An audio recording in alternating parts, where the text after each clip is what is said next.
Otro viernes, antes decíamos otro sábado más, aquí ahora decimos otro viernes, pero ya vemos que esto está completo y que esta aula nueva en la que estamos dentro de poco va a ser insuficiente y tendremos que pasar, no es más que tenemos el Paraninfo aquí al lado, en donde todavía hay cabida. La conferencia de hoy, siguiendo nuestra tradición, va a ser Ramos Pereira quien la presente. Yo voy a presentar la del próximo sábado. Y de pasada también la de los dos últimos, o dos primeros viernes, de dos últimos del ciclo de conferencias de este año y dos primeros del ciclo de conferencias de diciembre, con lo cual ya entraremos en Navidad. Ya aviso que vamos a tener una cena de Navidad, o de fin de año, o de fin de curso, o de algo, lo que quieran, como hemos tenido también otros años. Además, esto nos servirá para tener la satisfacción de imponer la medalla de oro a una persona que ustedes la han visto aquí asiduamente, un sábado cuando eran los sábados y otro, y que ahora ha resultado ser senador. Es senador, pero a pesar de sus múltiples ocupaciones, porque sí que las tiene, sigue muy unido a nosotros y, por supuesto, no ahora ya desde el puesto, que quizá ahora, cuando es senador, pueda ayudarnos menos, pero anteriormente ha hecho mucho por la sociedad y todos creemos plenamente que no ahora por su situación de senador, sino por todo lo que ha hecho por nosotros anteriormente, se merece esa medalla. Pues bien, solo voy a anunciar entonces la conferencia del próximo viernes, que la dará una de las grandes figuras mundiales de la parapsicología, un hombre que tiene no solo el título que nos honra a todos de parapsicólogo de esta sociedad, sino tiene múltiples títulos de parapsicólogo de muy diversas sociedades internacionales. Es una de las personas que probablemente tiene más categoría en la parapsicología internacional, que es don Francisco Gavilán, y que hablará sobre la superstición y la parapsicología. Yo creo que este va a ser un tema de un gran interés para todos y conmoverá ampliamente a la discusión. En fin, no continúo más, porque si no, continúo y sigo, y me ocurre como no es el cacatún que se dio en la cara después, y entonces paso la voz a Ramos Pereira. Bien, queridos amigos, continuamos. Esta mañana, para una persona como yo que vive tan intensamente la parapsicología, pues siempre le pasan cosas y que de alguna manera se relacionan con esta temática. Y esta mañana me han hecho una entrevista unos muchachos que envió Televisión Española a mi casa para un programa que se llama Semana, que se emite los viernes por la tarde, a las 6 de la tarde, en Televisión Española, la primera cadena, y que se interesan pues por diferentes temas, y hoy se han interesado por la parapsicología. Esto saldrá el próximo viernes, por si acaso alguno de vosotros tenéis curiosidad por ver. Pues, y uno de los chavales, que además son muy listos, me dice, bueno, ¿y ustedes qué es lo que hacen para que esto que usted me está explicando ahora sea realmente conocido? Y yo esta mañana le he contestado simplemente que de lo que nosotros realmente estamos orgullosos es de estas conferencias aquí en un local pequeño, porque nosotros no hacemos exhibiciones públicas. Nosotros, la verdad es que rehuimos de toda espectacularidad. No queremos hacer de la parapsicología más que una barraca de feria, un espectáculo, un gran espectáculo. La verdad es que lo que hicimos, por ejemplo, el viernes pasado, traer aquí a Enio Hernández Freites, un hombre de la categoría de Enio Hernández Freites, con lo que hizo, pues podríamos haberle llevado a la Plaza de Toros o al Palacio de los Deportes y haberlo llenado aquello, porque hay mucha gente interesada en ver esas cosas. Pero no queremos mostrárselo a esa gente que está interesada en ver esas cosas. Lo que queremos es mostrarlo a aquellos que realmente tienen un interés sano y que realmente quieren ir un poco más allá de la mera superficialidad del espectáculo. Por ello, con todo orgullo, he dicho que una cosa importante que nosotros hacemos es este ciclo de conferencias. Y estamos muy orgullosos de este ciclo de conferencias porque cada semana traemos en cada especialidad lo mejor que conocemos, lo que creemos que es solvente. Y por ello, esta semana también hemos traído una persona de una gran personalidad en este campo. Ella me ha rogado 4 o 5 veces, pero 4 o 5 veces aquí, por lo bajo, mientras que hablaba el doctor Estada, por favor, no digas adjetivos en la presentación, por favor. Me lo ha pedido tanto que no voy a decir adjetivos. Simplemente voy a decir lo que objetivamente es. Ella es doctora, la doctora Pertejo, es doctora en medicina, psiquiatra, doctora en psicología, profesor de la Universidad Autónoma de Madrid y miembro de la Junta Rectora de nuestra sociedad, entre otras muchas cosas. Y esta mañana también me ha pasado otra cosa con ella, y es que la he telefoneado a última hora de la mañana, no, a primera hora de la tarde, perdón, a primera hora de la tarde, para quedar con ella en la hora que nos íbamos a ver aquí, y me ha dicho, a ver si hay suerte y llueve, y viene poca gente, porque lo que tengo que decir no es demasiado importante. A ver si hay suerte y llueve. Y ha llovido. Yo no sé si ella de alguna manera ha alterado el azar y ha provocado una lluvia. Lo cierto es que ha llovido, pero sin embargo esto está lleno.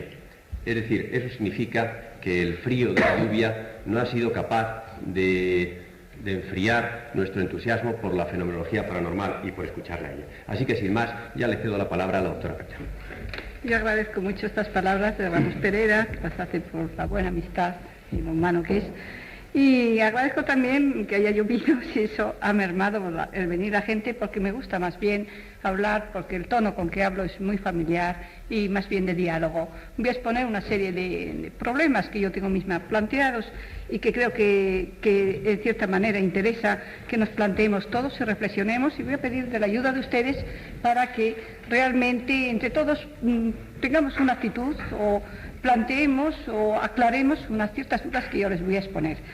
Les voy a hablar desde el ángulo del psicoanálisis y de la relación que los psicoanalistas tenemos. Yo me considero también psicoanalista y lo soy de hecho. No soy parapsicólogo realmente, soy un psicólogo incorporado a la Sociedad de Parapsicología. Tengo poco dominio de esta terminología, tengo más dominio de la psicología, y realmente investigo dentro de los sujetos que tienen fenómenos paranormales, y creo que es una investigación de mucha altura, es muy interesante lo que podemos hacer. Entonces yo tengo una serie de cuestiones que preguntar, porque me las pregunto a mí, no encuentro contestación, y quisiera en un pequeño coloquio en el que hago una introducción de los puntos de vista psicoanalíticos en referencia con la parapsicología, que ustedes luego después me ayuden a un poco aclarar, o que me den ustedes sus puntos de vista, que para mí van a ser lo más valioso de esta reunión. Habrá que hacer un poco teórica la clase en cierto aspecto, como si esto fuese una clase, definiendo lo que es el psicoanálisis, para que todos tengamos pues, una homogeneidad de criterios, y definiendo lo que es la teoría psicoanalítica, lo que es el tratamiento psicoanalítico. Esto como punto básico y fundamental. Luego pues haremos una revisión de una estadística que yo he hecho aquí en España, que sigo haciendo incluso de cara al extranjero, con una revisión bibliográfica lo más exhaustiva posible sobre este tema, para que ustedes también me digan qué impresión le hace estos datos que yo he recabado de estas estadísticas.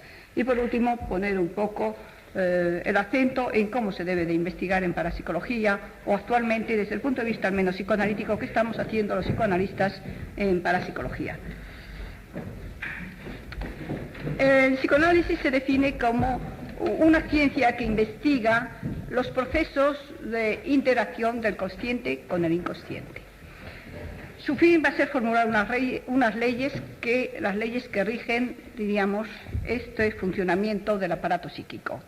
Y la terapia basada, esto hay que tenerlo muy claro porque hay muchas elucubraciones al respecto, yo por lo menos me ciño a esta definición que figura en un diccionario, que la terapia basada en este método, en el método psicoanalítico, intenta seguir y conseguir que el trabajo conjunto de analista y paciente de este trabajo puedan aislar el problema que tiene el enfermo y estudiarlo.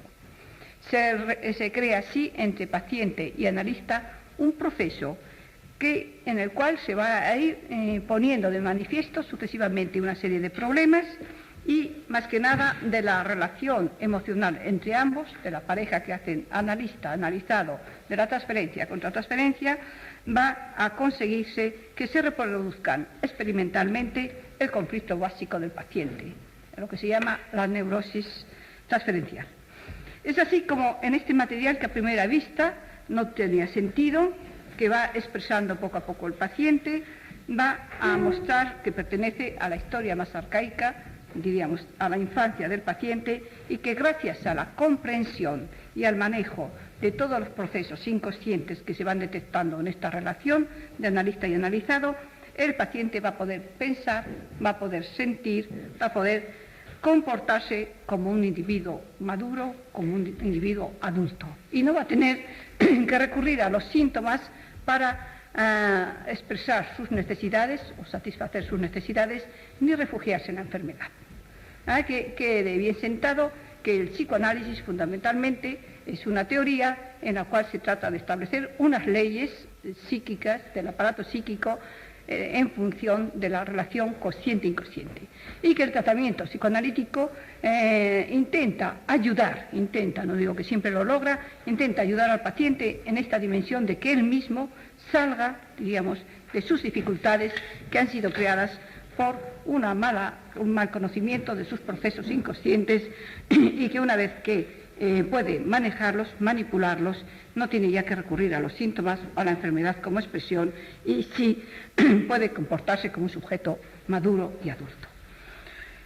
¿Quién es el psicoanalista? Que es sobre quien vamos a hablar también aquí. El psicoanalista es un profesional, sea médico o no, que en principio ha seguido él mismo la técnica psicoanalítica durante varios años, que ha recibido una formación a través de seminarios y a través de controles y tareas que organizan ya sean los grupos o las sociedades de psicoanálisis filiales de la Sociedad Internacional de Psicoanálisis, y que está capacitado para el tratamiento de los pacientes. ¿Qué es lo que hace el psicoanalista? El psicoanalista intenta ayudar al paciente, no mezclándose, diríamos, no siendo directivo, no mezclándose excesivamente en sus opiniones, en su forma de ser, sino descuidando un poco el camino de sus dificultades para que él pueda recorrerlo solo y él tenga autonomía ya para seguir recorriendo ese camino en el cual, como es natural, a lo largo de la vida van a haber muchos obstáculos que se le presentarán. Concretamente, debido a que he hecho una estadística para que tengan una información relativa a ella, existen en España un grupo de la Sociedad Internacional de Psicoanálisis, un grupo que está en Madrid, que preside el doctor Rayo, y otro grupo de la Sociedad Española de Psicoanálisis que está en Barcelona, que preside el profesor Bofill. El tema en que nos vamos a apoyar nosotros, uno de los datos en que nos vamos a apoyar de cómo están las cosas entre psicoanalistas y entre parapsicólogos, es una estadística que he recogido recientemente sobre el Grupo de Madrid. Pasé directamente una encuesta a 50 miembros, ya sean candidatos, miembros accedentes o miembros titulares de este Grupo de Madrid, de los cuales me contestaron solamente 15. Creo que no es mal éxito, porque ya saben ustedes que las encuestas son muy difíciles de contestar, pese a que yo la recomendé, a que la di personalmente, y a que incluso a algunos les forcé a que delante de mí, en un ratito, entre una conferencia y otra, me hicieran la encuesta. En la conferencia que vimos aquí el curso pasado, hablando sobre el inconsciente, habíamos puesto sobre el tapete, habíamos llegado un poco a la conclusión entre todos de que efectivamente que el inconsciente es, digamos, la herramienta común, el estrato en donde se van a desarrollar los elementos más necesarios para el psicoanalista, es decir, todos los procesos de transferencia y contratransferencia, y que es del inconsciente de donde emana toda la vida psíquica. También decíamos que probablemente, al menos, que los parapsicólogos, todos los fenómenos que se conocen en parapsicología, tienen una incidencia grande en el inconsciente, o el inconsciente en ellos. Con esta intención, ya que es la misma entramada, la misma base en que están, diríamos, trabajando, sobre la que trabajamos, la principal herramienta con que trabajamos los psicoanalistas, y en el mismo, digamos, campo donde trabaja el parapsicólogo, hasta qué punto ¿por qué? Yo me pregunto, y se lo pregunto a ustedes, ¿por qué no hay una mayor, diríamos, comunicación, un mayor emparejamiento, diríamos, apareamiento del trabajo científico del psicoanalista y del parapsicólogo? Este es un primer punto. Entonces yo hice una encuesta que traigo ustedes, les voy a decir más o menos los resultados de esta encuesta. Contestaron 15, que fue un 33%. Saben que existe la Sociedad Española de Parapsicología, el 100%. No están al corriente de estas conferencias el 80%. Todos opinan que la parapsicología es un campo científico, un campo en donde los procesos que se dan deben ser estudiados científicamente. A todos les gustaría tener bibliografías sobre parapsicología. El 80% han tenido experiencias de fenómenos, sí, durante el tratamiento de sus pacientes, cosa que es muy frecuente si se tiene en cuenta que durante años estamos en conexión inconsciente con inconsciente, médico y enfermo. De manera que el 80% había, y uno se abstiene de contestar, dice que lo pone en duda, pero no dijo categóricamente que no. El 40% no tiene una bibliografía en relación con el área y desearía conocer más bibliografías, se interesa por esto. El 20% ha participado en investigaciones de parapsicología y el 80% cree que es básico para interpretar los fenómenos parapsicológicos el conocimiento del inconsciente. Esto es más o menos lo que me dio como resultado esta encuesta que he pasado a los miembros de aquí de Madrid, y está pendiente de llegar los resultados de la de Barcelona. Tengo en proyecto pasarla a los miembros de Portugal y a los de la Sociedad Francesa de Psicoanálisis para ir aumentando esta casuística. Quizá el traerles aquí esto sin haber pasado la otra es por si tengo sugerencias o después de corticalizarle un poco estos problemas que me planteo yo ahora de la relación de analista con parapsicólogo, quizá tenga nuevas ideas para redactar la encuesta con ayuda de los que aquí hagan sugerencias con una amplitud mayor.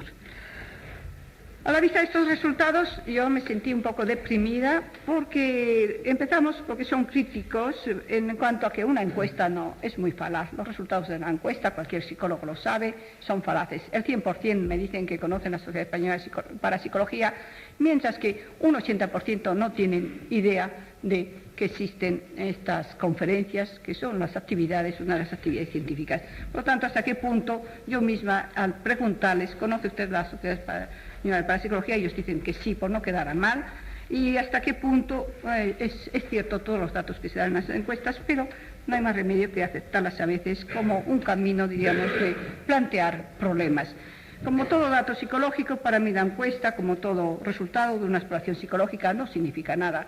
Significa un hecho del cual tengo que partir para aclarar un montón de cuestiones. Es decir, no detiene la investigación ahí. Estos datos que yo he tenido me ponen en marcha una serie de otras preguntas ulteriores que tengo que hacer en función de ellos, pero de ninguna manera detengo como una cosa ya acabada el haber recabado estos datos en esta encuesta. A la vista de estos resultados yo me quedé un poco deprimida, dije aquí nadie sabe nada, nadie se interesa para nada, y teniendo los dos el mismo común denominador, que es el inconsciente, porque estamos en esta separación unos con otros. Entonces acudí al Journal Internacional de Psicoanálisis, que es el órgano de la Sociedad Internacional de Psicoanálisis, en donde se reflejan todos los congresos, simposios, reuniones y actividades científicas de la Sociedad Internacional de Psicoanálisis. La revisión que he hecho en 10 años, hay 709 artículos, casi todos con ponencias y comunicaciones de estos congresos. La revisión que he hecho en estos 10 años me da que ni un solo trabajo se refiere a fenómenos paranormales con un enfoque psicoanalítico. Recurrí a la revista francesa de psicoanálisis, también órgano de la Sociedad Francesa de Sociedad Psicoanalítica de Lenguas Romanas, en el cual se registran todos los congresos, todas las actividades, todas las publicaciones, y de nuevo me encuentro, si alguien encuentra algo, por favor que me lo comunique, pero al menos por los títulos y en la lectura de algunos de los trabajos, no se pueden leer todos, pero de hecho yo estoy al corriente de estas revistas, cuando se reciben suelo leerlas. No hay un solo artículo en el cual el psicoanalista se interese por la parapsicología o aborde un problema parapsicológico. Revisé también las abstractas de psicología, ya no de psicoanálisis, sino de psicología, que tiene una epígrafe sobre publicaciones. Los abstractas de psicología publican todo lo que una recensión de todo lo que en el mundo se publica de psicología.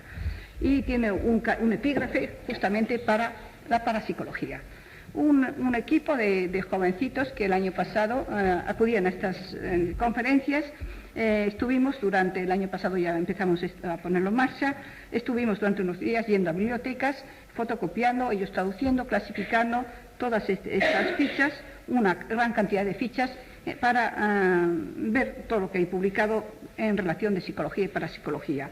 Y aun cuando hay bastante publicado, es muy alentador que todas las universidades tienen sus buenos gabinetes de psicología en donde ahí se hace investigación parapsicológica de mucha altura, y es alentador que también hay mucha publicación en este respecto, pero es lo que se refiere a psicología y más que nada a todas las dificultades. Esto es importante en la lectura de estos trabajos, las dificultades o las actitudes que tiene el psicólogo frente a la parapsicología, que no han llegado a ese nivel entre psicoanalistas y parapsicólogos.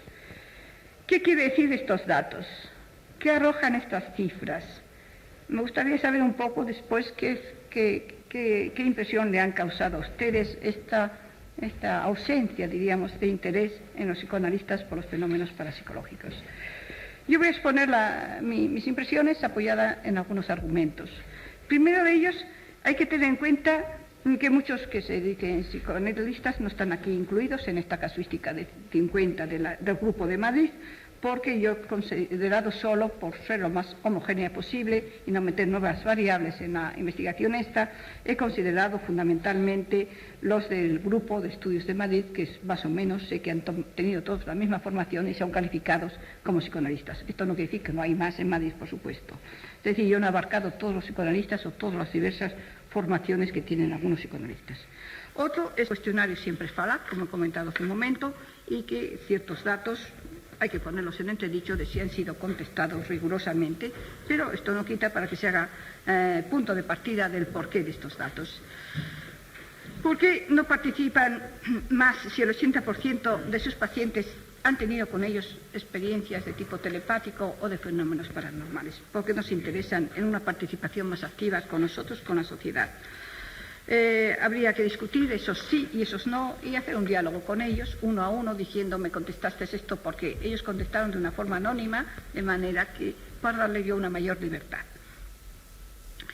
En todo caso, la revisión bibliográfica ha sido deprimente, tanto la de la Sociedad Internacional de Psicoanálisis, la revista, como la francesa. ¿Por qué nos interesan en participar? Pues vamos a remontarnos ya un poco a lo que ocurrió con Freud. Freud es el creador del psicoanálisis. ¿Qué ambiente había en su época? ¿Cómo él participó, diríamos, en la parapsicología? ¿Qué opinión tuvo? Y hasta qué punto, cuál fue su compromiso con la parapsicología, su compromiso personal y su compromiso a nivel docente de enseñanza. Freud era un neurólogo que había trabajado muy cómodo en el campo de la neurología, un campo en el cual con un martillo de reflejos se traduce la enfermedad que tiene el paciente e incluso se visualiza en una platina de un microscopio, en una biopsia, la enfermedad que tiene el paciente. Es un campo muy cómodo el del neurólogo, porque es bastante, ni siquiera es la medicina interna, ni siquiera la psiquiatría, que es más ambigua, más subjetiva. Sin embargo, el neurólogo es uno de los campos, digamos, más seguros en donde se trabaja muy cómodamente. De este campo seguro que fue a trabajar con Charcot a París, Freud salta al campo inseguro del hipnotismo en las exhibiciones que había con Charcot en la Salpêtrière y en los coloquios que tenía con Breuil al respecto de los enfermos hipnotizados, que es de donde surge toda su teoría. Con esta ciencia, dice Jones, estaba tan seguro como en su hogar, con la neurología. Sin embargo, tuvo el valor para embarcarse en las peligrosas aguas del mundo de las emociones, en donde todo era desconocido e incluso lo invisible tiene mucha más potencia, es mucho más importante que lo visible. Y es ahí donde se embarca Freud, en esta aventura del inconsciente, incluso de hacer objeto de estudio fenómenos que entonces al igual que los de ahora de parapsicología, no son tangibles, ni pesables, ni medibles, y son criticables hacerlos objeto de estudio científico, como fueron los sueños, como fue los actos fallidos, como fueron, diríamos, el chiste, una serie de cuestiones que no parecían serias a la hora de someterlas a un rigor científico. No resisto por menos de leerles a ustedes aquí una frase que cita Jones a propósito de Freud. Yo soy un poco pesada, pero creo que es importante que veamos cómo hay figuras que han partido, diríamos, por caminos totalmente desconocidos, se han aventurado con más espíritu aventurero que probablemente tenemos nosotros como científicos. Decía Freud, no tengo ninguna inclinación a mantener el dominio de lo psicológico flotando en el aire, sin ninguna base orgánica. Pero al faltarme los conocimientos teóricos y terapéuticos no tengo más remedio que enfrentarme y tratar solo lo psicológico. También dijo, la biología es una tierra de ilimitadas posibilidades. Podemos esperar que después de una docena de años nos dé una respuesta y nos confirme una hipótesis, pero también podemos esperar que un buen día se lleve toda nuestra artificial estructura de hipótesis sobre un hecho que creíamos ya dominar. De manera que él estaba dispuesto a trabajar en un área, en un campo, donde las hipótesis podían ser renovadas o donde era muy difícil, diríamos, visualizar, concretar y explicar a los otros lo que él encontraba. Desde otro ángulo, vale la pena que hagamos una revisión histórica de los trabajos en que Freud habló sobre los fenómenos paranormales y cómo los interpretó, cosa que también está muy ausente en la literatura. En 1899 escribió Un sueño premonitorio cumplido. En 1910, en ocasión de la tercera edición de Psicopatología de la vida cotidiana, añadió una parte a esta que trataba estrictamente de ocultismo y trató de los problemas de presentimiento, sueños proféticos, telepatía, expresiones de influencias sobrenaturales, etc. También de la superstición. En 1919, en la revista Imago, hace un artículo sobre estética y ahí habla de una sensación llamada siniestra, que va a tener también bastante fondo paranormal. En 1932 escribe Nuevas aportaciones al psicoanálisis y puso en una de ellas Sueño y ocultismo. Ya después de su muerte, en 1942, se publicó Telepatía y ocultismo. Este trabajo se le habían pedido que se publicara en revistas de ocultismo. Él tuvo un compromiso íntimo de hacer este trabajo, pero no llegó a definirse como que él colaboraba con estas revistas. Luego veremos que esto coincide en muchos aspectos.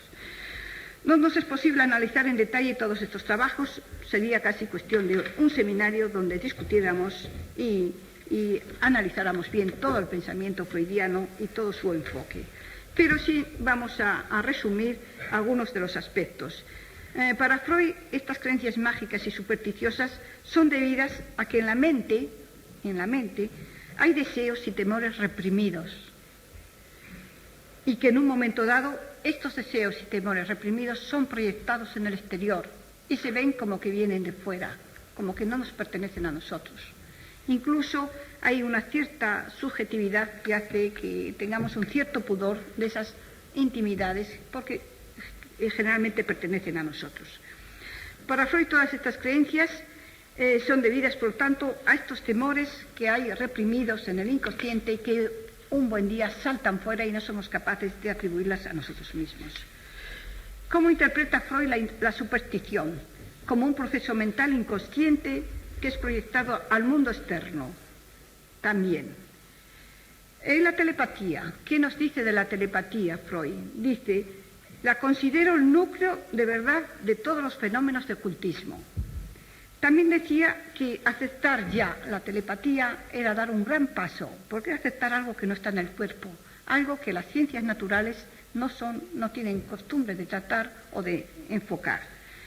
Nunca admitió que creer en la telepatía podía ser destructivo para los cánones de la ciencia. Esto me parece que hay que recordarlo.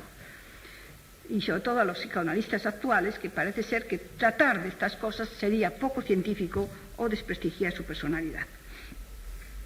Dio a la telepatía esta explicación. Predispone a una especial sensibilidad basada en un íntimo lazo emocional entre dos personas, de modo tal que lo que ocurre en una se transmite a la otra.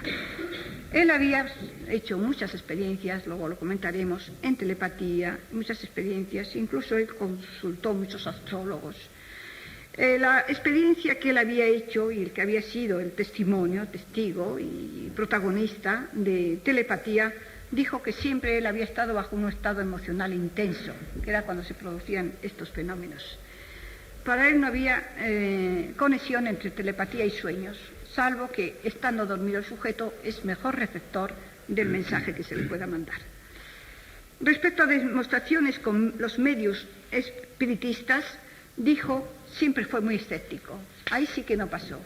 A pesar de que consultara a un astrólogo y les adivinaran, a Ferenczi y a él, una serie de cosas, él negaba que el astrólogo hubiera adivinado esto por una intersección de astros, etcétera, por los mecanismos que el astrólogo utiliza o deduce sus aseveraciones al respecto.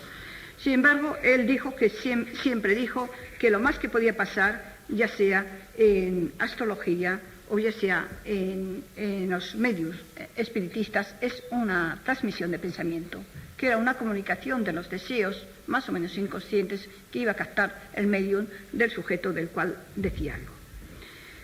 Sin embargo, en el último año de su vida, y yo esto lo traigo aquí como, me creo que lo mejor de la lección que podríamos sacar hoy, sobre todo que yo me autoaplico para las investigaciones que estamos haciendo en esta sociedad, es en la carta que escribe a Nando Fedor, cuando Nando Fedor le manda su libro Gente Perseguida. Y ya digo, es el último año de la vida de Freud, y le envía una carta que Jones nos la transcribe y que dice, entre otras cosas, dice, la forma como usted se aparta de juzgar si los fenómenos de los medium espiritistas eran reales o falsos, me gusta. Usted se ocupa solo de transformar todo en un estudio psicológico del medium, incluyendo la investigación de su historia previa. Me parece esta vía muy acertada y creo que esos son los pasos que hay que dar para planear la investigación que conducirá a aclarar tales hechos.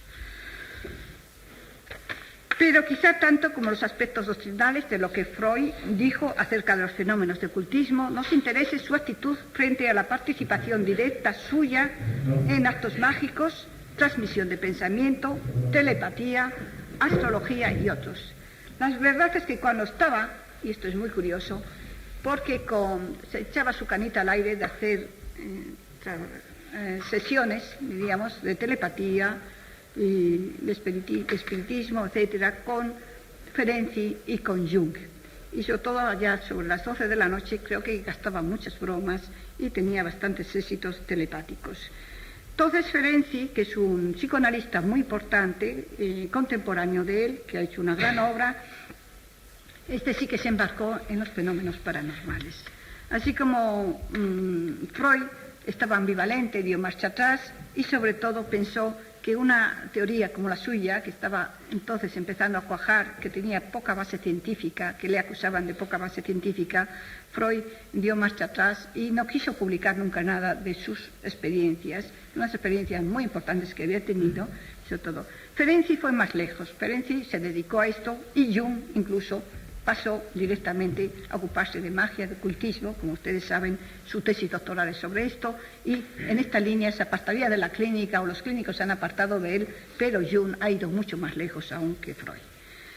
Freud lo que sí hizo fue, tenía una gran autoridad sobre Ferenczi, y Ferenczi llevó las experiencias muy lejos, llevó incluso no lo sabemos, pero llegó a una experiencia que consistía en que era capaz de que el enfermo, el paciente analizado, captase lo que el analista tenía en la mente. Y dijo, esto es un proceso revolucionario. Si yo puedo comunicar solamente, si el paciente es capaz de captar lo que tiene en la mente el analista, va a ser un procedimiento revolucionario. Incluso hizo otra experiencia Ferenczi, que os cuenta Jones también, que fue dejarse tratar por una expaciente a través del Atlántico. Es de locos, pero bueno. Durante un año estuvo haciéndose un análisis él mismo con una expaciente que estaba del otro lado del Atlántico telepáticamente. Entonces esto fascinó, por supuesto, a Freud, a Jung, tenían sus reuniones, comentaban estos hallazgos, estas experiencias, y cuando Ferenczi fue a publicar esto, que era muy interesante, y a darlo a conocer en el Congreso de Múnich, el Congreso Internacional de Psicoanálisis, Freud le dijo, bueno, aplaza esto 2 años, comprende que no es el momento, en Inglaterra nos critican que no tenemos base científica, uno está institucionalizado el psicoanálisis, no le demos un golpe bajo, si luego esto no fuese cierto, si esto no se puede confirmar, y entonces echamos abajo nuestra teoría psicoanalítica. De manera que le pidió muy gentilmente, pero claro, como maestro que era, muy forzadamente a Ferenczi, de que no publicara estas experiencias, que parece ser que eran muy, muy interesantes, y posteriormente no se publicaron tampoco. La postura de Freud era de un escepticismo junto a un deseo de creer. Era una actitud muy ambivalente. Se cobijó casi siempre en explicar todo por telepatía. Esto sí que le daba admisión, diríamos, dentro de su aspecto científico. Lo demás lo negaba. No existía la astrología, no existía el medio, no existían los espiritistas. Lo que ocurría es que siempre había una transmisión, diríamos, de inconsciente a inconsciente, y no era más que una transmisión telepática. En su afán de creer, sin embargo, él se había ocupado mucho de estas investigaciones como sobre cosas que no eran tampoco tangibles como eran los sueños o los actos fallidos o los olvidos. ¿Qué más podemos decir de los psicoanalistas? Yo no les quiero cansar, más quiero dialogar un poco con ustedes, que es a lo que he venido aquí. Jung se orientó mucho por estos problemas. Yo siento no haber hecho una revisión, no he tenido tiempo desde que me han anunciado que tenía que darles esta conferencia, una revisión de toda la obra junguiana para cribar esto. Yo trabajé con 2 psicólogas junguianas que venían directamente de haber trabajado con Jung, y sé que la fotografía psíquica y sé que una serie de dibujos que manejaban con unas enfermas esquizofrénicas tenían una gran aceptación por parte de estas pacientes y las ayudó mucho en sus dificultades. Es toda la experiencia que digo que podía yo tener, una experiencia de contacto. Esto era en el año 52, yo me quedaba un poco perpleja frente a estas actividades de estas psicólogas junguianas que trabajaban con el profesor Sarraud.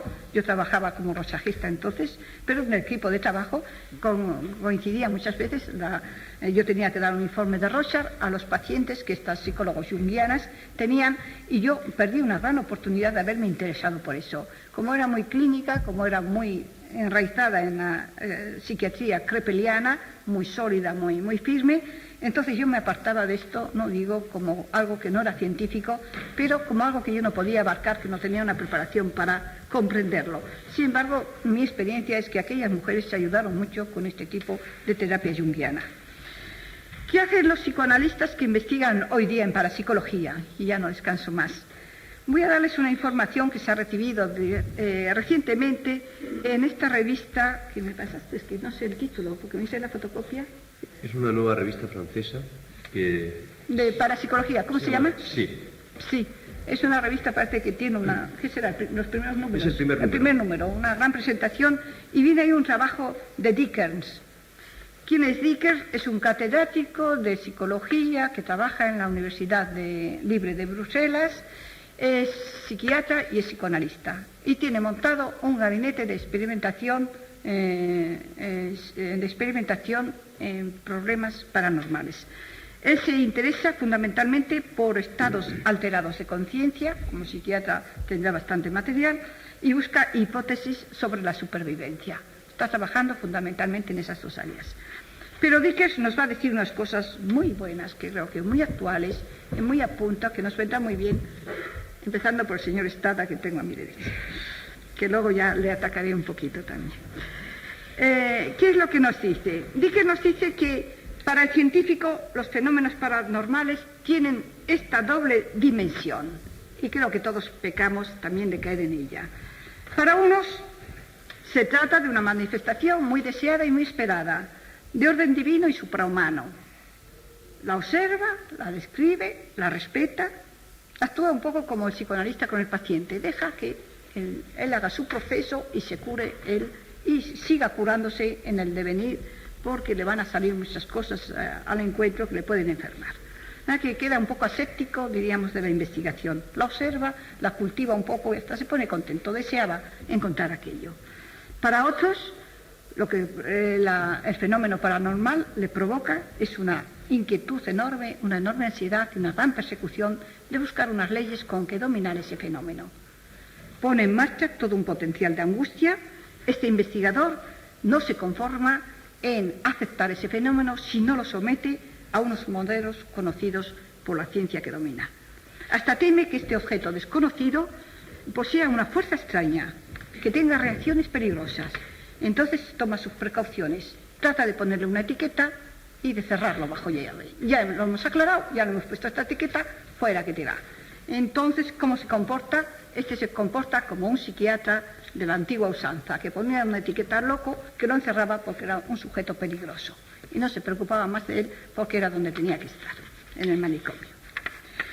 Dice Dickens que para este científico, a toda costa, tiene que someter el fenómeno que tiene que estudiar. Es decir, no estudia el fenómeno, entra en conflicto con el fenómeno y pretende dominarlo, pretende destruirlo y eliminarlo. O te sometes a las leyes físicas nuestras, o este es un fenómeno que yo lo puedo pesar, medir y tallar como si fuese un fenómeno físico, o no existes.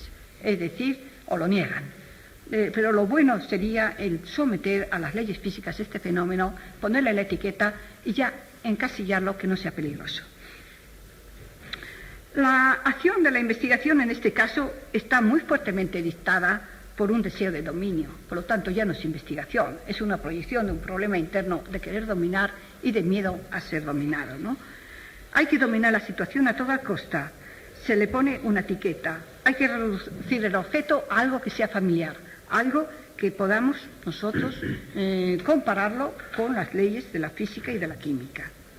A este respecto, Volokhovsky, que es un sabio investigador francés, físico, ha levantado toda una voz de alarma en Francia diciendo que los fenómenos de telequinesia tienen un aspecto destructor, no solo para el individuo que los produce, sino para la humanidad. Atribuye a esto que la capacidad de liberar fuerzas desconocidas puede engendrar un proceso un poco en cadena y que se liberarían estas fuerzas desconocidas. Dickens, en su trabajo reciente, advierte que el yo no es el que manda, que el científico no es el que manda, que los verdaderos maestros de la conducta son la cultura, el orden social y las pulsiones. Que el yo, es decir, que el sujeto puede investigar, puede mandar un poco, diríamos, cuando estos grandes maestros de la cultura o de las pulsiones o del orden social se duermen, se descuidan. Entonces el yo puede actuar científicamente. Y nada más, yo quisiera, más que nada, preguntar por qué los psicoanalistas no se interesan suficientemente por la parapsicología. ¿Es que con eso se desacreditan? ¿Es que también el psicoanalista está un poco perseguido por la situación científica, que no estamos muy sólidamente enraizados como los médicos, con pesar, tallar y medir, y estamos elucubrando sobre el inconsciente y lo subjetivo, y entonces no nos faltaba más que ahora decir que trabajamos con fenómenos paranormales, como le pasó a Freud, para que entonces le carguen el San Benito de no ser científico. Creo que hay mucho de esto. No nos atrevemos a ser objetivos, tampoco, pues que no sabemos más que manejar unos modelos y unas hipótesis muy dentro, muy enraizadas en lo que fue la ciencia de fin de siglo, con unos esquemas, diríamos, de ciencia ortodoxa y que no podemos inventar. Sin embargo, yo acabaría con estas palabras, por ejemplo, que decía Ortega, de que a lo ya conocido hay que seguir colgando preguntas y que la ciencia siempre es problema y problematicidad. O bien Kant, que advirtió del gran peligro de los grandes descubrimientos, decía, cuando hay un gran descubrimiento, se atrae toda la ciencia hacia ese descubrimiento y se sigue profundizando en él, y lo único que hacemos es quitar la ciencia de otros que han quedado en la oscuridad y son los que necesitábamos iluminar. Probablemente la medicina, con sus enfermedades infecciosas, con sus bichitos al microscopio, como dice Sivadón, atrajo al científico a unos modelos de trabajo, de investigación, de los cuales no nos hemos desinvestido, es decir, no nos hemos separado, aún queremos seguir sometiendo todo al peso, a la talla, a la medida y a buscarlos en una platina, en un microscopio. Y este problema de la ciencia yo creo que es un problema que incide en este restar interés por los fenómenos paranormales. Y no quiero empezar a pelearme con Estrada, pero ya vendrá la pelea. Muchas gracias por la atención.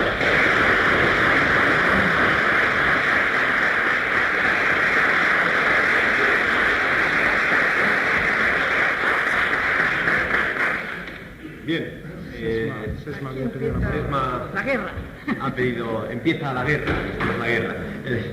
Sesma pide la palabra. Bueno, a mí me parece que sobran muchas razones para que, como siendo sincero que estaba el interés que dijo, se aparten, consciente o inconscientemente, por lo que sea, no quieren tocar este terreno. ¿Por qué? Primero, yo no pretendo conocer mucho del psicoanálisis, pero es evidente que el psicoanálisis se funda mucho en la importancia de las causas. O sea, que frente al conductismo y a otras técnicas de reflejos condicionados, cuando se procura curar al enfermo, tratando de evitar el círculo diabólico, el reflejo condicionado que ya hay el psicoanálisis, probablemente cuando no, en muchos casos, trata de buscar el primer origen, la primera causa, muy a menudo en la infancia. De modo que ya tenemos ahí una vinculación al pasado, muy fuerte.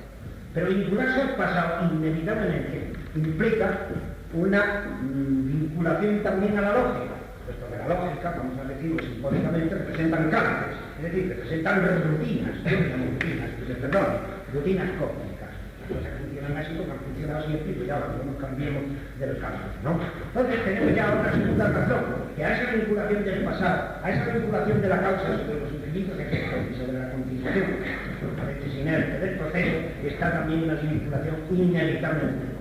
Me explico perfectamente que Freud se agarrara a la telepatía o a donde fuera, a esto no tuvo más remedio. Claro que en el fondo, tampoco la telepatía se ha encontrado una verdadera explicación. Por el contrario, a mi juicio, el fenómeno, yo prefiero llamarlo mágico simplemente. Y no me extraña nada porque creo que en la vida hay pares de opuestos en todas las cosas. Yo siempre he dicho, si hay lógica hay antilógica, si hay ciencia hay anticiencia, si hay ascensor hay un contrapeso. Esto a mí no me lo quita nadie de la cabeza desde que nací. Es lo que a mí me parece evidentemente claro que todos los fenómenos de la vida tienen una parte clara y visible, como el iceberg, y otra parte oscura. Algunos no son muy claros. En las máquinas no hay duda, en las máquinas funciona la lógica perfectamente. Pero ya lo biológico, lo psicológico, de muchas cosas, hay siempre una parte oscura. Y luego hay hermanos que tienen casi todo oscuro. Son estos fenómenos que pasan por las paredes, ¿no? Por las chimeneas, que son los verdaderos fenómenos mágicos, que tienen generalmente una vinculación desde el futuro. Esto me llevaría muy lejos, claro, no podría extender en eso, pero muchos de los fenómenos mágicos tienen una fenomenología de voluntad y de acción cambiante, es decir, que representan puntos de partida completamente opuestos a los del psicoanálisis. O sea, el psicoanálisis viene del pasado, el fenómeno mágico viene más bien del futuro o del presente, un presente muy intenso. Bueno, ya me estoy extendiendo demasiado. Sí, que hay más razones todavía, pero me cago. Muchas gracias, Sesma. ¿Vas a contestar a...? Bueno, le agradezco vamos, para mí es un descubrimiento, esta contraposición de psicoanálisis y futuro. Me parece muy interesante que lo mágico, precisamente Freud hacía muchos actos mágicos. Por ejemplo, que cuando iban a operar a una hija suya que corría un grave riesgo, rompió una estatuilla que tenía mucha estima, y dice, como esto a mí me duele mucho, la operación sale bien. Tenía muchos pequeños detalles, él estaba lleno de supersticiones, de actos mágicos y todo esto, y era un hombre honesto que lo decía. Ahora científicamente parece que no lo pudo decir, pero le agradezco esta versión que yo se me había ocurrido y me orientaré sobre ella. Muchas gracias. Bien. Guillermo Serrano está hoy de viaje. Me ha pedido que le disculpe ante la doctora Percejo. Guillermo Serrano está hoy de viaje en Hispanoamérica, pero en cambio hay otro Serrano, un apellido, que hoy nos acompaña y que ha pedido la palabra.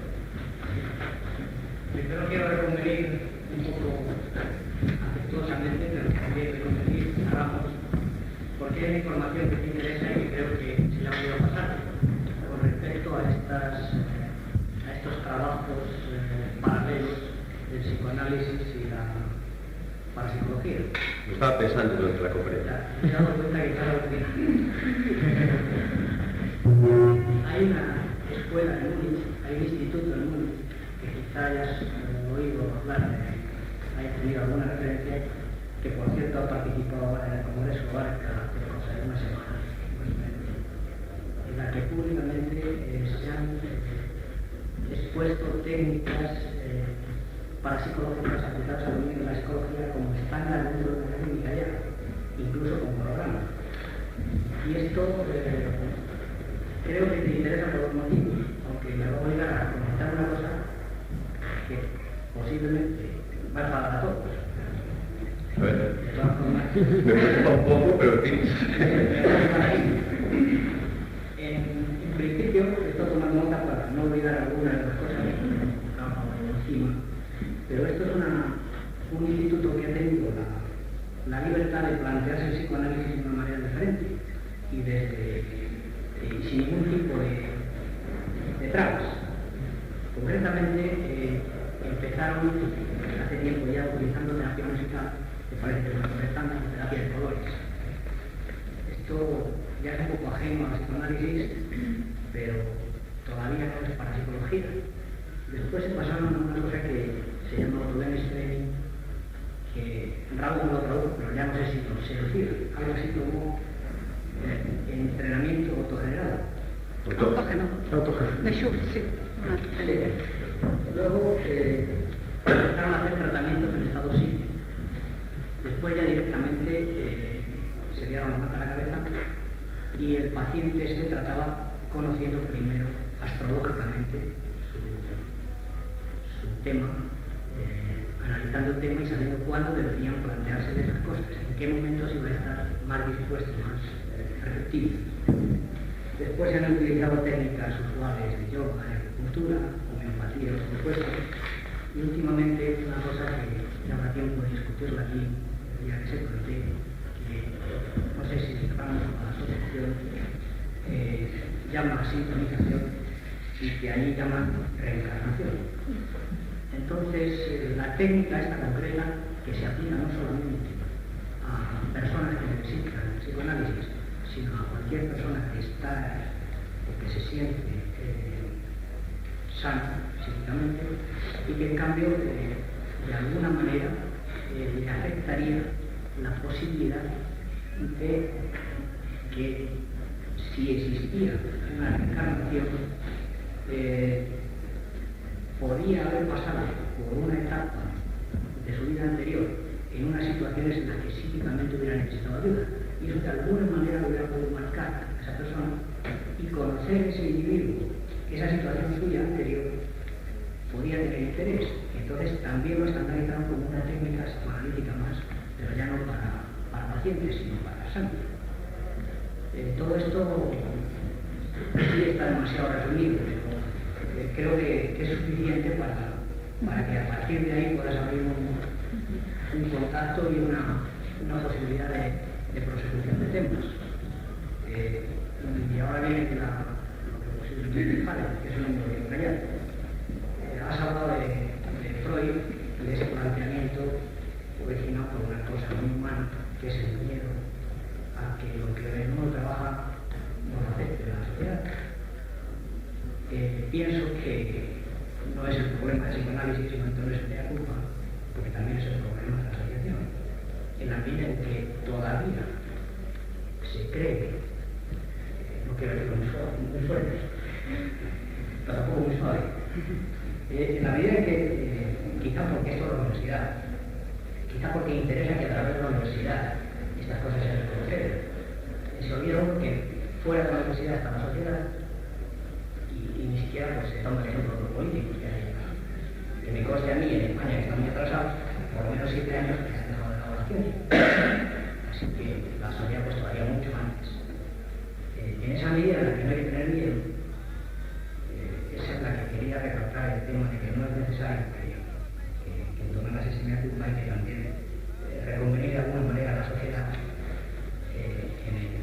en ese tratamiento cientifista que en última instancia pues al psicólogo lleva a la psicometría, a la psicometría por la psicometría misma, y al parapsicólogo pues le puede llevar la ciencia cuando ya la sociedad está abandonada. Muy bien, no solamente no has logrado el cabreo generalizado, sino que además estamos muy de acuerdo contigo. Yo te agradezco esta información. Yo desde luego en los abstractos he leído que una cantidad enorme, pero no he querido, yo aquí el título se llama, la conferencia que di, el título, está un poco precipitadamente, era los psicoanalistas frente a la parapsicología. Quizá porque estaba un poco cabreada de que aquí mismo ahora en la sociedad tenemos 3 o 4 psicoanalistas, podrían estar aquí hoy. No es que yo sea muy importante, pero para discutir estas cosas me hubiera gustado que ellos hubieran estado, que son los que me han contestado la encuesta esta. Pero bueno, efectivamente hay muchos centros y me alegro mucho de esta aportación que me dices y lo leeré con mucho interés, todo lo que venga de aquí. Ahora, todas estas técnicas de que dices en Múnich, pues la acupuntura, la astrología, todo esto bien, pero no sé hasta qué punto son hechas por psicoanalistas con la intencionalidad. Por eso empecé yo definiendo el psicoanálisis y los psicoanalistas hoy. Parece que yo me iba a centrar dentro de estos sujetos y estos sujetos en relación, incluso he cogido, vamos a decir, los psicoanalistas más puros, aquellos que han pasado su propio proceso psicoanalítico y están calificados para hacer psicoanálisis por la Sociedad Internacional de Psicoanálisis. Vosotros también podéis ser psicoanalistas, pero yo quería por lo menos puntualizar que estos señores solo hacen eso y están formados. En cuanto al miedo, me parece muy razonable y que creo que nos afecta a todos los de esta sociedad. Ahora yo te voy a contar, se me ha ocurrido en este momento contar una batallita del Apolo 14, un astronauta, Michel, convoca una reunión científica después de haber sobrevolado en el módulo lunar. En Chicago convoca, dice, voy a decir mis experiencias en el módulo lunar, y entonces va la gente a oírle porque valía la pena, ¿no? Y entonces, al ver aquel gentío, que fue mucha gente, no llovía y era más grande el aula, entonces, pues, va y el tío se calla lo que iba a decir. Los estudiantes tienen una palabra muy fea para eso, que ya la sabéis. Bueno, entonces se achanta. Se acongoja. Y no cuenta nada de la experiencia. La experiencia que iba a narrar verdaderamente, que le asustó ver tanta gente calificada allí, le dio este miedo que sentimos hablar de problemas paranormales. Es que Michel había hecho lo que estaba sobrevolando en el módulo lunar, lo sabéis vosotros, había hecho unas experiencias de telepatía con gente en la Tierra. Entonces iba a dar la información de estas experiencias y al ver aquella, pues sacó unas batallitas filosóficas, dijo lo que era la vida desde allí arriba, etcétera, y se cayó. ¿Cómo se dice? Rein. Entonces Rein se enteró de que este hombre tenía una información muy interesante de experiencias que había hecho desde el módulo lunar con los terrestres. Y él mismo directamente, Rein, las ha manipulado estadísticamente y ha sacado que no solamente eran fiables y tenían una gran validez por la cantidad de aciertos que había habido entre los telépatas que había habido en Tierra y en el módulo lunar, que era él, sino que había habido precondición también, que no había coincidido las horas a veces y el mensaje que él mandaba era recibido. De manera, quiero decirte que el miedo debe ser tremendo. Esto es lo que es uno de los puntos que yo quiero sacar aquí. ¿Por qué hay miedo a decir que trabajamos con fenómenos paranormales? ¿Por qué no tenemos que aceptarlos? Y por eso está metiéndome un poco con esta ala. Porque le veo siempre muy rígido a decir, esto hay que hacerlo científico, hay que pulverizarlo. Venga, Uri Geller, fuera. La casa de los ruidos, fuera. Aquí no hay nada. Aquí lo que hay, fraude, tal y tal. Yo lo veo un poco así. Entonces la sociedad de parapsicología se está cargando la parapsicología. Porque estamos dispuestos, como estos científicos, que por eso te he lanzado a ti, a someter el fenómeno que no nos persiga, que no me domina, porque yo ignoro las leyes de ese fenómeno. Pues no, yo soy más que ese fenómeno y lo someto, le pongo una etiqueta del manicomio que se lo entierre, ¿no? Antes de seguir con otras intervenciones... yo me quiero defender.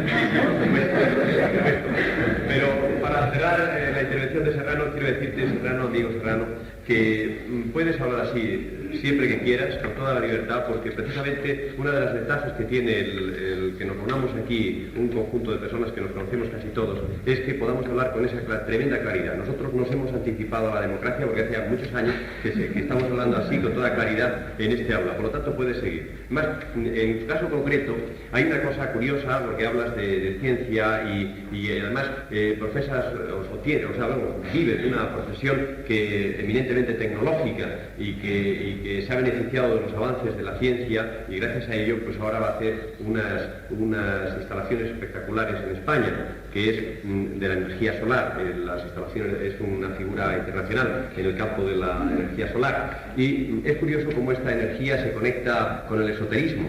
Casi todas las religiones nacen ahí, del sol, de adorar al sol, y tú, pues gracias a tu tecnología, ahora nos vas a permitir adorarlo a más bajo precio. Pues bien, vamos a continuar con las intervenciones, que no vamos a seguir el orden, aunque no voy a ceder la palabra a Jiménez de Visedo, voy a hacerlo antes para que se defienda al doctor Estada, y luego pasado a Jiménez de Visedo. Así que... Yo antes de defenderme también voy a defender frente a Serrano la universidad. Yo creo que la universidad ha ido siempre por delante de la sociedad, ha ido con su ciencia por delante del mundo que le rodeaba. Y han sido en los núcleos, yo diría más selectos de la universidad, donde se ha creado la verdadera ciencia. Yo pienso siempre que esto es un núcleo selecto de creación de ciencia, y por eso estamos todos muy orgullosos de hacer esto en la universidad. No solo lo hacemos en esta Universidad Complutense, con toda esta carga emocional que tiene este edificio, por lo menos para los más viejos, sino también en la Autónoma, que es muy moderna, sin embargo, tiene ampliamente abiertas las puertas, como pocas universidades del mundo, al desarrollo de esta ciencia que parece que está todavía un poco al margen. Yo creo que sí que es de la universidad de donde tiene que salir precisamente esta ciencia. Y en cuanto a mi defensa frente a la doctora Pretejo, bueno, que encabeza, por supuesto, todo un gran grupo, y eso que la doctora Pretejo pues es de las más avanzadas, por supuesto, en la aplicación de la ciencia al esoterismo, pero hay mucha gente que no es tan avanzada. Bueno, yo quisiera decir que no, que yo acepto todo, por supuesto que sí, acepto todo mientras que no se demuestre lo contrario, pues que nunca se demuestra lo contrario. Y entonces esto ya es antiguo como la humanidad, es decir, el fraude en parapsicología es tan antiguo como la misma parapsicología. Precisamente comentaba con Ramos, antes de entrar aquí, un pasaje de la Biblia en la cual dice que Saúl, antes de enfrentarse al combate, quiere saber lo que va a ocurrir. Y entonces, aunque él mismo ha proscrito a los adivinos, sin embargo, acude a una pitonisa. Acude a una pitonisa, y esta pitonisa le pone en contacto con el espíritu de Samuel. Y dice la Biblia, y cuando aparece el espíritu de Samuel, la pitonisa da un grito y sale corriendo, porque el espíritu había aparecido de pie, y no como siempre aparecían los espíritus cabeza abajo. Y es que ya conocían la cámara oscura y proyectaban los espíritus por un sistema muy parecido al de las máquinas actuales. Lo que pasa es que ellos no conocían las lentes de inversión, por eso los espíritus les habían siempre dado. Pero en la casa de Samuel entonces ya vemos que son los comienzos que tenemos de la historia de la humanidad, de parapsicología, y ya hay un claro fraude que reconocemos. No, pero aparte de eso sí quería hacerle dos preguntas a la doctora Pretejo, porque la doctora Pretejo nos hablaba mucho de los psicoanalistas que tiene a su alrededor, desde Freud, Jung, etcétera, etcétera, hasta esos compañeros que ha tenido a lo largo de su vida, y no hablaba de una de las personas que más psicoanálisis y más experiencia en psicoanálisis hay en este país, que es ella misma. Entonces yo quisiera preguntarle que si desde su experiencia se ha encontrado con dos fenómenos, podría hacerte muchos quizá, pero complicaríamos mucho las cosas. Yo quisiera concretamente que nos hablases de tu experiencia en dos fenómenos. Uno de ellos concretamente en el que has dicho de transmisión de pensamiento. ¿Te ocurre con frecuencia, a lo largo de un psicoanálisis que a lo mejor dura años, que llegas a contactar tan fuertemente con el paciente que dices, no sé si le estoy transmitiendo las contestaciones o no le transmito las contestaciones, no sé si el paciente me está proyectando a mí sus ideas o no me está proyectando a sus ideas. Es decir, te ocurre esto y es diferente según las personas que tratas, es decir, hay personas con las que entras más en resonancia que otras. Esa sería una primera pregunta. Segunda, te ocurre con frecuencia, y me ha surgido la idea al oír hablar de la reencarnación. Entonces, yo interpreto la fenomenología de la reencarnación por otros caminos, pero entonces quería preguntarte, ¿te encuentras frecuentemente al hacer un psicoanálisis? Creo que sí, que es así, con dos personalidades. Y la segunda personalidad te suena esotérica, es decir, a que proviene de otros mundos o de un pasado. Esas dos preguntas sí quisiera hacer. Casi nada, ¿eh? Pues sí me ocurre que en los tratamientos con los pacientes hay unos que son más sensibles a captar, diríamos, lo que yo estoy pensando. Y como yo no quiero dirigirlos y conducirlos, sino que sean ellos los que se dirigen, hasta casi, diríamos, me tengo que frenar. Tengo que procurar pensar en otra cosa, porque parece que los estoy condicionando a que hagan esto. Y todos tenemos experiencias, naturalmente, de anticipación, ¿no? De estas. Yo voy a contar una que me contó un compañero, al cual le pregunté, un compañero argentino, el año pasado le pregunté, lo estoy preguntando, esta pregunta se la aplico cuando llega alguien, y le dije, ¿qué experiencias has tenido de tipo de parapsicología? ¿Has tenido? Y dice, pues sí, mira, una vez estaba yo sentado haciendo análisis y en este momento, es un tipo de experiencia, por no decir algunas más personales mías, pues en ese momento me llaman por teléfono, nunca me interrumpo, pero algo serio sería cuando me llaman por teléfono. Entonces cogí el teléfono y era de Paraguay, uno que venía a hacer controles, que se había estrellado el avión, se había matado. Y me comunicaban que no le esperase y tal. Mejor dicho, que yendo al aeropuerto se había matado con el coche. Este fue el proceso. Y que no venía, que no le esperase para los controles y tal.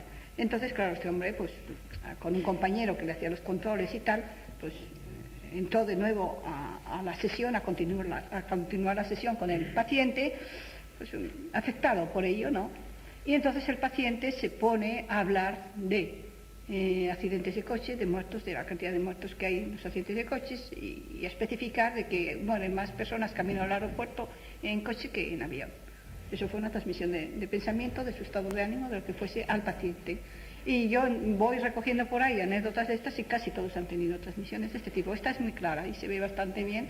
Otro compañero de aquí también de Madrid me dijo, un día de repente me asalta, no sé por qué, una sonata de Beethoven, no sé de quién, y empieza a saltarle a él en la cabeza la sonata esta, y de repente el paciente le dice, vaya, ahora no puedo seguir, pues está saltando a mí también esta musiquilla que no puedo seguir y tengo que tararearla, y la tarareó, al otro hizo lo posible por quitársela de la cabeza y el otro ya pudo seguir su sesión.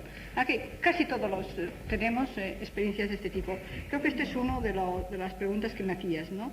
De si habían personas con sensibilidad diferente, desde luego, ¿no? Se relajan mejor, comunican enseguida su inconsciente, los otros tienen muchas más resistencias. No sé si había otra pregunta. Sí, personalidades esquizoides. Que te surgen dos personalidades, y si esta segunda personalidad tiene a veces caracteres que pudieran ser esotéricos. No sé qué decirte, no lo creo. No sé, yo lo considero muy normal. Yo hasta ahora me estoy distrayendo porque estoy pensando en los sujetos que yo he estudiado psicológicamente por este papel que tengo aquí en la Junta. Los sujetos que me habéis mandado para estudiar psicológicamente porque tienen características muy definidas. Yo querría estudiar a mediums, por eso tiraba yo esta puntadita a ver si algún medium se me ofrece para estudiarlo, que me parece muy interesante. Son sujetos muy normales, muy inteligentes, con dotes artísticas, con una capacidad de sublimar tendencias muy normal. La verdad que hasta ahora yo no he encontrado ningún sujeto anormal. Y quizá, lo puedo decir un poco mea culpa, entonces mea culpa. He estado mirando que tenemos un sujeto de origen francés, estoy mascarando un poco los datos, ¿no? Que tiene unos sueños premonitores fenomenales, al cual yo le estoy haciendo un estudio psicológico. Se expresa mal en castellano, bueno, yo un poco el francés, nos podemos comunicar mejor. Le he hecho toda la exploración psicológica, me parece muy normal, con todas estas características que siempre detecto, muy inteligentes, muy compenetrados enseguida con la realidad, muy flexibles a toda realidad. y sin embargo nos está comunicando unas premoniciones, unos sueños. Aquí está uno de los problemas, porque los psicoanalistas también deben de tener miedo o no deben de querer intervenir, o en general, ya no son los psicoanalistas, es una reflexión que hago yo ahora, que en general no queremos saber nuestro porvenir, nuestro futuro, ¿no? Porque esta persona, que me parece que la Sociedad de Parapsicología está quedando muy mal con ella, que debíamos estarlo mimando más, haciéndole una serie de experiencias y experimentos, y ya por lo pronto a mí hay dos premoniciones que ha hecho, una de una muerte y otra de una violación, que se han cumplido con una anticipación de meses. Ella lo ha soñado, esta persona lo ha soñado, esta persona me lo ha dicho, esto se ha transcrito en una cinta magnetofónica, no lo hemos llevado al notario, no está precintado, pero con esta persona teníamos que estar haciendo más cosas. ¿Qué ha pasado? El primer caso que nos viene, que podemos decir, aquí está el gato, aquí hay un fenómeno, nos lo estamos quitando de encima, es que tenemos miedo de ellos. Y cuando nos ha venido la casa con los fluidos y el otro, nos hemos puesto anchísimos, porque podemos decirle, esto no vale para nada, aquí hay fraude. Hay que entonar un poco la mea culpa de hasta qué punto tenemos conciencia nosotros mismos, por muy parapsicólogos que seamos, de que cuando lo vemos de cerca el toro, pues nos hacemos los locos, ¿eh? Y le damos así largas y no estamos cogiéndolo por los cuernos. Yo creo que hay un miedo, yo creo que haríamos ahora una encuesta aquí, anónimamente, es decir, ¿a usted le gustaría que le dijeran una mala noticia que le va a pasar dentro de unos años o dentro de unos meses? Todos decíamos, yo decía que no, la primera. Por favor, no me lo digas. Y lo que le he dicho a este señor, por favor, si algún día sueñas conmigo, algo que no es agradable, te lo vas a callar. Es la única condición y el único precio que te pongo a la exploración psicología. No me digas nada de lo que sueñas conmigo. Sí, sí. Y esta es una actitud que habría que reconsiderar si es científica. Es cierto, es cierto. Yo recuerdo... Y lo es. Anda, es que si me dicen a mí que un hijo mío va a morir dentro de 4 meses o dentro de 4 años, yo ya tengo hecha la vida polvo.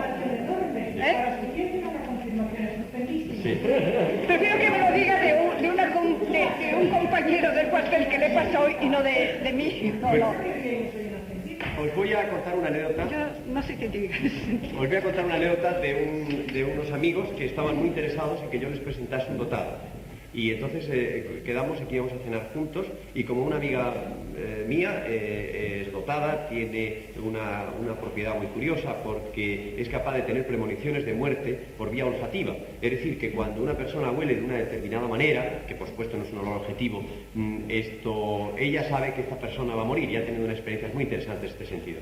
Cuando yo le expliqué a estos amigos, digo, mira, ya tengo un dotado que te voy a llevar a tu casa, y ellos muy contentos, hasta que le expliqué la rara virtud que tenía, y entonces me dijeron, dice, bueno, que venga, pero que no se ponga a oler por aquí.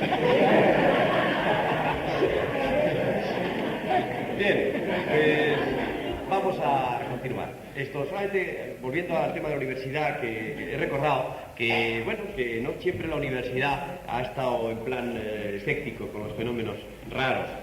Hay un acta de la Universidad de la Sorbona donde se dice que no existe la menor duda posible de que los demonios toman el cuerpo de un hombre para convertirse en un íncubo y poder yacer con una mujer, y pueden de ello surgir demoniños, es decir, el cruce del niño del demonio.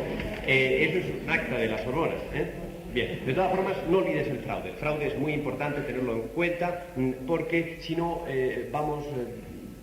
no vamos a concretar nunca. Es decir, es tan fácil hacer el fraude. Es decir, hay una cosa, por ejemplo, si yo te digo ahora mismo, para hacer una cosa completamente aleatoria, dime rápidamente un número del 1 al 10. Dímelo. 7. El 7. Bueno, me acaba de decir el 7. Esto es un fraude, es decir, es una trampa, esto es un truco. Es decir, yo no tengo ningún poder, pero ya sabía que iba a ser el 7. Entonces, hasta cosas tan evidentes como eso, que parece que es imposible. Bueno, es un truco. Está explicado en los libros cómo se hace. Y por lo tanto, lo que quiero decir es que hay que ser muy cautos en esto, como también trabajar con más moral que nadie cuando veamos que realmente existe un fenómeno realmente genuino e interesante, ¿no? Bien, sí. Muchas prácticas se están perdiendo más, mucha más y demás. Normalmente suelen empezar con trucos, y ha habido investigadores que no lo han publicado. De hecho, yo he tenido también algunas experiencias en que, empezando en broma una cosa que a mí me recuerda un poco la elevación del avión. Si suponemos es una imagen simbólica que elevarse es un misterio y seguir suena. En la realidad, la verdad es que para que el avión se eleve, tiene que empezar buscando fronteras. Entonces, muchas veces, el empezar para animar a la gente, para desarrollar la credibilidad, para que la gente se emocione y libre, porque esto sí que es una cuestión fundamental, hace falta la trampa. No es incompatible como se ve la trampa y el fenómeno, más bien es un trampolín y juego de palabras. Lo malo de este espíritu que tenéis aquí en la parapsicología es que vamos, cortáis de raíz. Que vais a nadie. Sí. Bueno, no hay trampa, hay trampolín. Ya os sabéis. Esto, Jiménez Pisedo. No, yo quería tocar un par de temas. Primero es referente a la pregunta que tú nos haces de por qué pensamos que los psicoanalistas no consideran el tema de la parapsicología. Yo creo que eso está en relación un poco porque la parapsicología aún no tiene el carácter científico que debería de tener. A pesar de que, por ejemplo, ya sabemos que en el 69 la Asociación Americana para el Progreso de las Ciencias, que digamos que es la principal asociación que engloba todos el estamento científico, la admitió en su seno como ciencia. Pero a pesar de esto, ni en Estados Unidos siquiera, a pesar de que varias universidades tienen su departamento de parapsicología dentro del departamento de psiquiatría, o de psicología, o de biología, o de otros, a pesar de eso, todavía hay digamos, un miedo de los psicoanalistas a mojarse en el tema, y es porque aún no tiene la etiqueta, digamos, de científica a la parapsicología. Yo creo que ese es el principal tabú que tienen. Entonces sucede un poco lo que le sucedía a Freud, que como aún el psicoanálisis, digamos, es un terreno muy discutido entre los mismos psicólogos, entonces, digamos, no se atreven a echar mano de algo que todavía tampoco tiene el visto bueno de la ciencia oficial. Esa es mi opinión respecto al tema este. Luego, otro tema que quería tocar era, tocando el tema de lo de Freud precisamente, era que al parecer quien coartaba bastante a que Freud hiciera públicas sus pensamientos sobre la telepatía era precisamente Ernest Jones, su biógrafo. Al parecer tenía una gran influencia sobre él, y parece ser, según tengo entendido, que fue él el que hizo que se enfadara con Ferenczi, precisamente a causa de todos estos temas. Tocando el tema que ha dejado, que es el de Jung, hay en sus memorias, hay en la parte última el tema dedicado a la sincronicidad, a lo que él llama el tema de la sincronicidad, que precisamente lo han extraído en un libro. Entonces él titula este libro Sincronicidad, un principio a causal. Y entonces en él Jung trata de dar su teoría, naturalmente no probada, es una teoría, simplemente una hipótesis del por qué se suceden los principios telepáticos, por qué se sucede la telepatía. Entonces él alude a la sincronicidad, que es un principio a causal. Es difícil de explicar, ¿no? Es un principio por el cual en un momento determinado, en un tiempo determinado y en un espacio determinado se da una sincronicidad, una concordancia de pensamiento de dos personas, y eso produce la telepatía. Es una teoría. Por ejemplo, explica el caso de la abejorro, que es muy significativo. Sí, lo voy a explicar. Jung tuvo desde pequeño, al parecer, tenía ya sus padres e incluso sus abuelos tenían relación con el tema de la metapsíquica, como entonces se llamaba, ¿no? Él cuando empezó ya con el tema del psicoanálisis tuvo una serie de experiencias parecidas a las que tú has narrado antes, y una de ellas, la que pone en sus libros o en sus memorias como la clave, es precisamente esta de que un día uno de sus pacientes, que ya llevaba bastante tiempo con él, solía tener premoniciones, y una de ellas había soñado con que, no sé, recuerdo un sueño relacionado con Egipto. Entonces él veía un abejorro de oro, no un abejorro, sino un escarabajo de oro.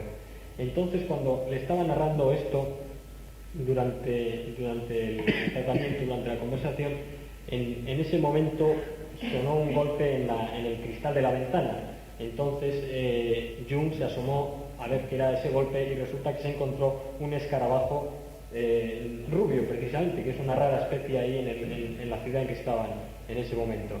Entonces, digamos que Jung lo narra como el ejemplo típico de lo que a él le llevó a profundizar más en el tema y a ser cada vez un convencido mayor.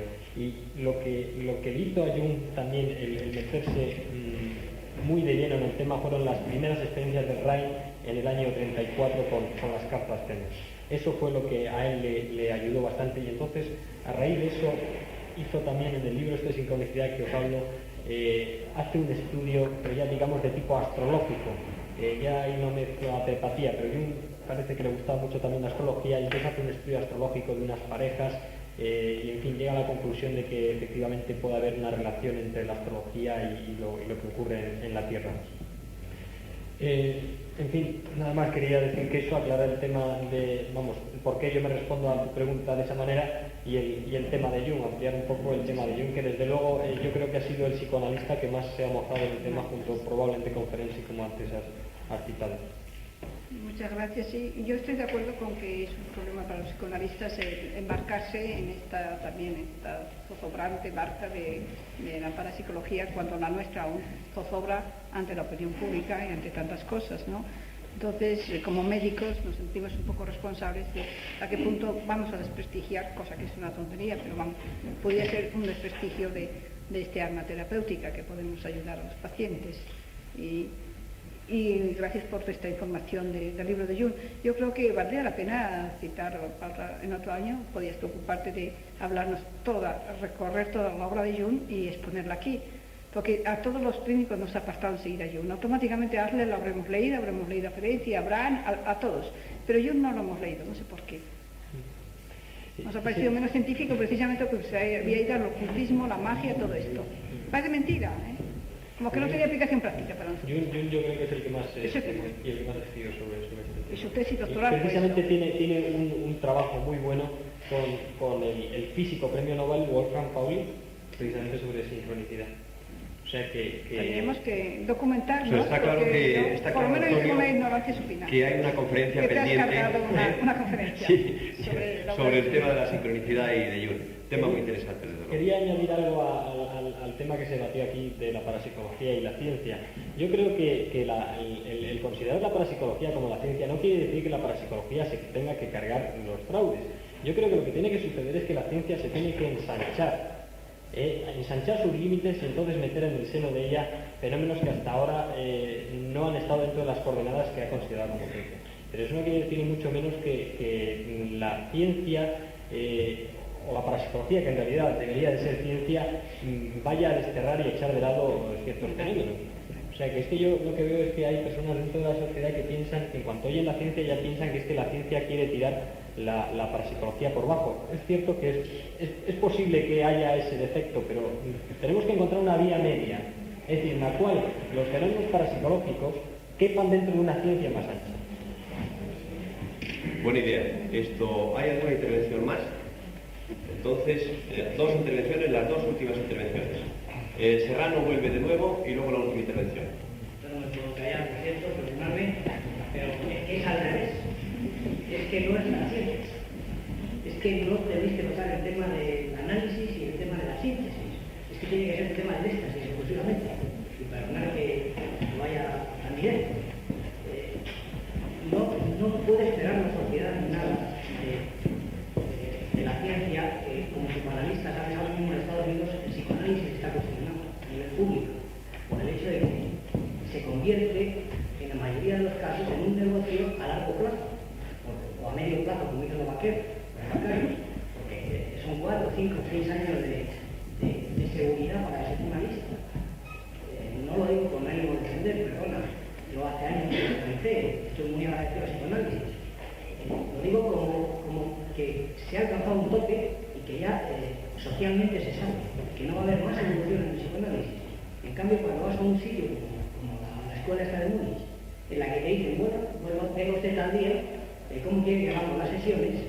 Si usted puede elegir entre 1, 2, 3 semanales y más o menos 20 sesiones, entonces en la calle ya, con su problema fuera. O 30 o 25, yo no le he oído nunca 40. Entonces, se han salido de la posibilidad mercantilista, de alguna manera. No cobran. Cuidado, cobran pero a plazo fijo. Un modo de cobrar interesante, Sí, creo. pero En un estado como tiene una solución de utilidad, ¿no? Ya. Es lo que está ocurriendo en Estados Unidos ahora, que es masivo y que es seguro para el señor Cobol. Entonces, insisto, no es ese el camino del cientifismo. Es que tiene que haber aquí alguien que me ayude en el sentido que esté Pero no otro día, porque hoy estamos ya muy mal de tiempo. ¿Quieren? Fuera de la tienda. Bien, has puesto tu punto de vista, aquí cada uno pone, como ves, su punto de vista tranquilamente. ¿Hay otra intervención más? No, la de este señor. No, perdón. Sí, bueno, entonces si no le importa a usted que mata. En estos momentos, la seguridad social alemana se considera como todos los problemas psíquicos son propicios para ser tratados con ella. Y el psicoanálisis es también costeado por la seguridad social, de tal manera que entonces se ha borrado toda posibilidad de garantismo. Esto es muy en síntesis. Es muy interesante. Pues lo que es una intervención Interesante. Gracias por tu aclaración. Y ya una última intervención. Simplemente digo que se voy a preguntar a la doctora si a su juicio la relación entre terapeuta y paciente tiene algo que ver a su juicio con la psicología o simplemente es un juicio por parte del enfermo. Los casos que ustedes de evaluación afectiva, sobre todo, la identificación del psicoanalista, sea hombre o mujer, o sea querido, perdido. ¿Me comprenden lo que quiero decir? Que sea una identificación con el paciente, Sí, con la sí, problemática. meramente psicológico para psicológica. Eso es. Quizá siempre nos hemos orientado como que psicológica, como médica, del deseo de curarle, de ayudarle, sus dificultades, de que vea nuestra buena voluntad y de sentir sus problemas, porque si no, no podíamos embarcarnos Pero en esa. no hay lugar que ese ser querido que falta, refiero a paciente, se identifique de alguna manera, oral físicamente con el clínico, con el doctor. Bueno, proyecta, desde luego, proyecta una serie, bueno, si no se trabajase desde el punto de vista emocional, si no fuese la confluencia de transferencia y contratransferencia de los sentimientos del médico hacia el paciente y del paciente hacia el médico, no saldrían los problemas de base ni evolucionaría. Es más, ahora estamos trabajando más con nuestros propios, el análisis de nuestros sentimientos respecto al paciente que el análisis de los sentimientos del paciente respecto a nosotros.